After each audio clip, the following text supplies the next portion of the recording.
Well, it's a great day to be a Razorback. Excited to add some new family members to the Razorback family. We got better today as a program, without a doubt. The new additions to an already extremely strong class for 2019 added Traylon Burks from Warren High School, big receiver, linebacker, 6'3", 225. Just been a fantastic player. Obviously suffered an injury this year, but a great young man, loves the Hogs, and that excites me. Jalen Catalan from Mansfield Legacy High School in the state of Texas. One of the top high school football players that I think I've ever seen, top 5 for sure. Fantastic player, plays safety, can play a lot of different positions.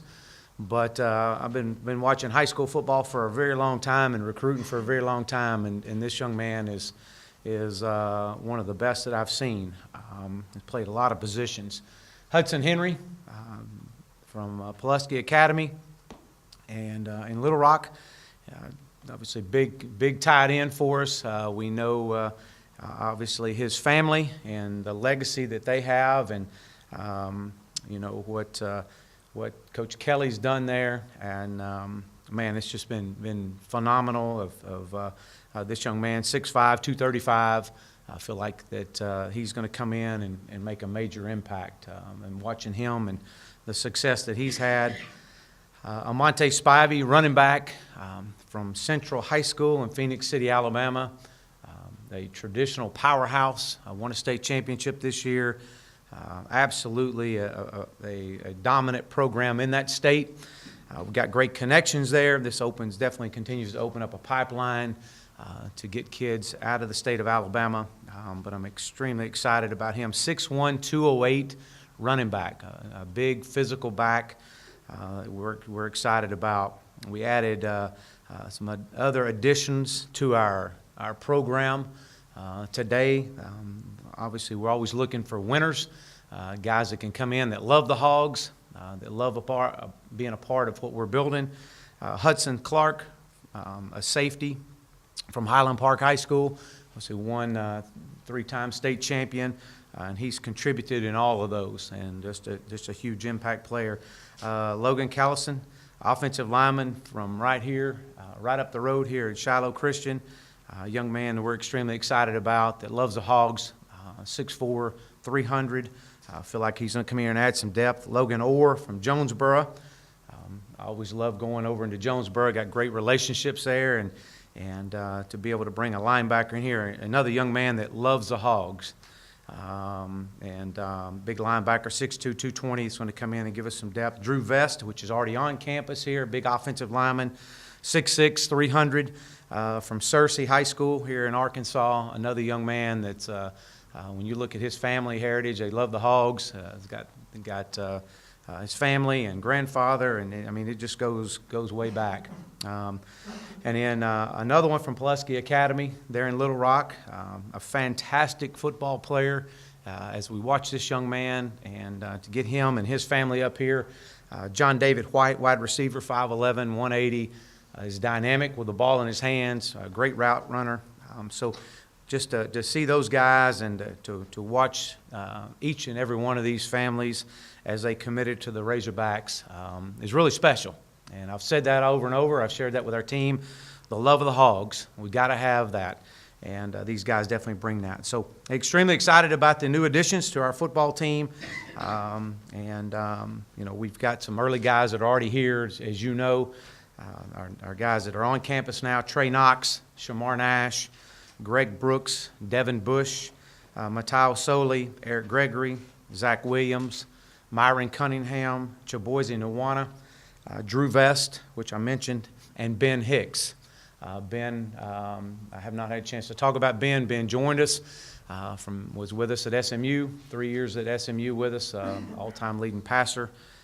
Excited to have his leadership, his competitiveness in our program, and he's done a great job getting in and building those relationships. So with that, I'm extremely excited. It's a great day to be a Razorback, and this is being here one full year and going through one full year recruiting cycle, to be able to sign the class that we signed, I'm excited about the future of 2019 and the Arkansas Razorbacks. And I'll open up for questions. Raise your hand, we'll get a mic to you. Chad, you got maybe 4 open scholarship spots or so. What's the plan for those potential quarterback transfers, or what do you got in mind? Well, we're always in the quarterback market. I've said that, and I'll continue to say that. You can never have enough of those guys. Got to have competition there. We do have, and I want to say our number right now is at 3 or 4 spots. And you never know. We'll see as the spring unfolds, how things go. We'll go through and find some needs that we have. We're always looking, as you said, we always talk about quarterback. We're looking, whether it be at linebacker, at corner, you're always trying to improve in any area you can. But we do have some spots, and that's a good thing. Can you kind of walk us down with Amante Spivey? Been committed for a long time, but was exploring some options stuff. How did that recruiting process play out for you? Well, it's when you're recruiting and your own guys that everybody else is after too, and we felt like that our relationship in that school was strong. We felt like our relationship with he and his family, Coach Traylor and Coach Craddock, did a fabulous job with him. At the end of the day, we just continue to work and continue to visit and share our vision. And as I've said it before, if I have to beg you to come here, then I'm going to have to beg you to play on 3rd and short, and I'm not going to beg you for that. And so we want people that want to be here and want to make an impact in this program. Coach, Ben Hicks was benched for a little bit at SMU this season. What did you see from him this season that gives you confidence that he can still do it and come do it here? Yeah, well, I think when you look at Ben, and I've known Ben for a long time, and watching him and how he responded through adversity, coming in with a coaching change, it's always tough. It's tough on everybody. But to watch the way he responded and to be able to come back off the bench and win ball games for him was huge. That tells you his resilience. That tells you his fight and his drive. He knows our offense, and he knows us. He knows what to expect, and he's been a great addition to our program. Coach, kind of a two-parter. One of the premier safeties in the country, and Jalen Catalan. How great is it to get him, and what do you think about him? And also completing that trio there for Mansfield Legacy. Well, it's rare to sign 2 kids out of the same school. But when you can sign 3 kids out of the same school, it says a lot. I think that, and then you look at the impact that each one of those players, from Torian Carter to Enoch Jackson. I mean, these are guys that we're anticipating coming in here and making an impact the day they step on campus. And then Jalen Catalan, as I mentioned earlier, and I've seen a lot of high school ball. And I've said this over and over about him, and watching him we were the first to offer him at our time at SMU. And just knowing him and knowing the program he plays in and the level of competition he has to play at, he would play safety, play quarterback, played both ways. He's one of the top 5 best high school players that I've seen play. And so I think his potential and his upside is phenomenal. It's unfortunate that he suffered an injury this year in the first game, because I think the outcome for their season would have been different, because I think he's that big of an impact player. And not only just that I think that, but when you travel around and knowing the coaches that I know in that state, and to listen to them talk about him as a person and as a player, it's phenomenal. But when you meet his parents, you understand that, you understand. I mean, his sister is probably the best athlete of all of them in the 8th grade, and so just a great family. Go ahead. Hey, Coach, how does having 2 signing days, how does that change your approach to recruiting, or does it change it at all? Well, now that we've been able to go through it for a year ago it was awful. A year into it, it's been very, very productive. Now the month of December was incredibly difficult. I think we logged somewhere around 40 or 41,000 air miles is what I've been. And so over the last month and a half, however long we've been recruiting, the month of December is really tough. You're doing 9 home visits in a week. And, you figure that out, and you're eating just about in every one of those home visits. So sometimes there's 2 meals in the same night within a couple hours, and you eat all you can. You have to, you better anyways. But a lot of work on the front end, a lot of exhausting nights on the front end. But when you get through that December signing period, which is now the regular signing period, this is the late period. And what it allowed us to do the month of January is to really focus on our area schools, spending time in our state. We're going to hit every school in this state at some point within the year. So it allowed us to do that. It allowed us to really dive into 2020 recruiting, 2021 recruiting, and just starting putting our board together. And it allowed me as a head coach to get out and to get into schools and not feel as rushed to get to a home visit at night.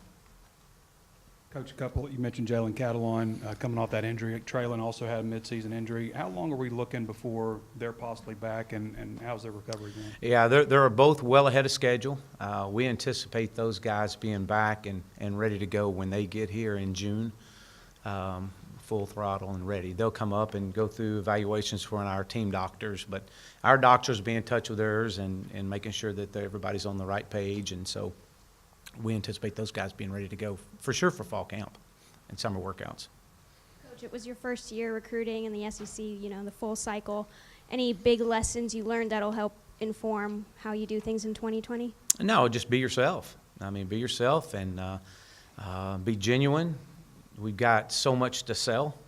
At the University of Arkansas, we've got a tremendous upside to coming here and making an impact. But no, there's no magic potion. It's all about relationships. It's all about getting out and working, and sharing your vision. Coach, linebacker, is that possibly something that you would look at between now and the end of spring and stuff? Maybe just signing one right now in the class. Yeah, we'll definitely be looking and see where we go with that. You never know how it all unfolds through the course of spring and into summer. But yeah, we'll be open and with the positions we have available right now, the scholarships we have available, we're open to several things. I was just looking at the roster. I'm guessing next year, I don't mean to jump you too far, but you guys are already out doing stuff in recruiting for next year. But it looks like quarterback, running back, I guess linebacker, maybe safety would be a couple of areas that you guys would hit. What are your thoughts on maybe areas that you would hit more than maybe in a normal year? Well, I mentioned earlier about quarterback. We're always in the quarterback market, doesn't matter what year. Running backs, we feel like that. We'll continue to explore that. With the graduation of some, maybe a potential of someone leaving early. You never know those things. You've got to build your O-line and D-line though. You got to be. It's a line of scrimmage league. I think one of the big focuses too would be corner, and continue to get speed. We've got to continue to address the areas of speed. And now we've got this class. This is our team. We got to. And we've got to develop the guys that we have, and the guys that are here that are putting in the hard work and is understand that this is now the next step is we got to continue to develop these guys. Recruiting never stops. It never stops. And we're recruiting, got 2020s and 2021s on the phone all day long today, and just sharing with them that they're next. And so, but we'll be open for a lot of areas. Hey, Chad, where are you at in the process of replacing hiring a replacement for John Scott? And is it possible, I know Steve Caldwell's just coached the whole line before, is it possible you might hire a special teams coordinator? What are you looking at for that spot? Yeah, there is. There's a possibility of that, but or a special teams coordinator that will coach a position as well. So there's different options there. We hope to have a replacement definitely before the start of spring ball. Obviously, we'd like to have something in there in the next few days if we could. The earn everything thing to kind of hit winter conditions. Can you talk about what led to that, where the guys are in stages of earning back their things? Well, we just talked about it's a big deal to play football at the University of Arkansas, and there's no entitlement. We've got to get away from that. We're not entitled to it. We've got to earn it. And so we sat down, we talked, and kind of talked with the staff, and felt like, the word that kept coming up, I'm big on finding one word that really you're going to focus on for a team, for a person, for you as a personal, in your personal life, whatever it may be, and what is your one word? And we've challenged our players with that. Well, our one word for our team is every. And I asked our players just to think of a word that follows every, and it matters. Whether it's one or body or breath or rep or game or practice, every matters. So whatever follows every matters. And the biggest thing is every day counts. And it really counts when you're at the last day and you look backwards and go, you know what, that day in February, February 6th, when it was a yoga and a recovery day and it was optional to come, that counted. That day counted, especially when you're sitting in December and you're looking forward at it. And so that kind of resonated home with our players and with me and our staff. And I felt like, you know what, we got to go back to, we got to earn things. And so from coaches to players to strength staff to training staff, everybody, recruiting department, we got to earn everything. And so that I know that our players have been very appreciative. Last week was was a week that we had to pull a win out on Friday. We had to have a perfect Friday to win. And when you win, you earn a piece of gear. And we earned a pair of shorts. So we have a Razorback logo on our shorts. And so we're excited about that. Hopefully this week we can get a win and we'll get another piece of gear. So, but it is, and that'll be an opportunity, and eventually we'll earn our way back into our locker room. With those 3 spots available, do you look to sign someone here in the next couple of days, or do you go and look at the transfer portal? How do you handle? Well, that's really hard to say right now. We could. We're not going to get in a hurry just to fill spots. That's the one thing that I've found in this business you can get yourself in trouble in. If we find the right fit for us, then we'll fill it. If we don't, then that's okay. That's all right. Coach, you've been big on talking about not just winning, but how you win. Mm-hmm. And you guys have been very active in the community. I'm curious because you kind of touched on this in the beginning, but how do these guys reflect your approach in terms of character, the guys you're bringing in this signing class? Well, I think not just this signing class, but our entire football team. And I go back and I say it again, and you got to have a love for the Hogs. You got to love the Hogs. There's too many people in this state that Razorback football, basketball, Razorbacks in general, it's a big, big, big deal. And the more our players can understand the impact that they have in every household, and every kitchen table, and every garage in this state, the more they understand appreciation for what they have to earn.